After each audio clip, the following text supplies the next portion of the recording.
Okay, we're back with our Q&A with Roshan now. We've had a chance to ask him a couple of questions. It's time to ask him another one that we've just had posted on the Facebook page. Let's go inside and find him.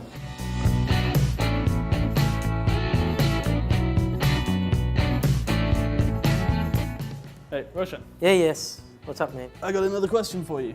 I want to know about your first boss. What lessons did you learn from your first boss when you were young in the industry?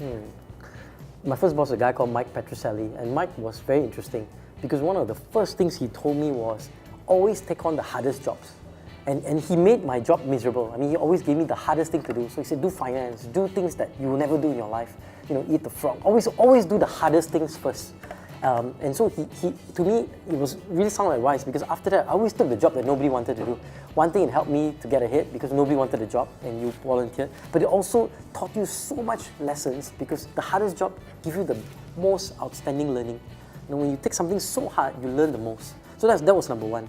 You know, I think the second piece that was very, very interesting for me was he told me that the most important thing for you is to eliminate your job. So I was like, what? Mike, tell me that, say that again, eliminate your job. See, most people think their job needs to be protected. They need to, you know, they need to ensure that their job continues to, you know, be protected and always have that job. But he told me, get rid of your job. And what it means is automate, just totally get rid of your job. The more time, the more you get rid of your job, the more time you have to do other stuff that's more important. And the final piece of advice he gave me was, I term this the Matthew effect. So he said, to him has been given, more shall be given.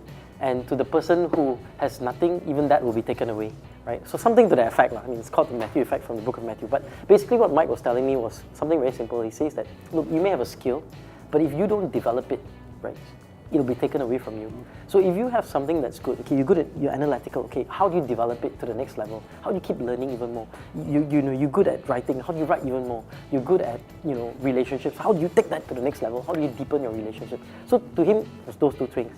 Was really about how do you, number one, you know, really think about how to take on the hardest job that you can get. Number two was how do you eliminate your job? You know, so figure out ways to automate, to simplify, to just eliminate. And number three is to ensure you continuously learn. You know, always, you know, and he termed it the Matthew effect. How do you continuously make sure that whatever talent that's been given, you keep developing it, you keep using it? So to me, those were the three big nuggets of wisdom that I learned from my first boss, Mike Petroselli. Okay, great. That was another one of our Q&As with Roshan. As always, we're taking plenty of questions on the Facebook page. Be sure to comment down below if you have any further questions for Roshan and we'll get to them when we can. Cheers guys, see you soon.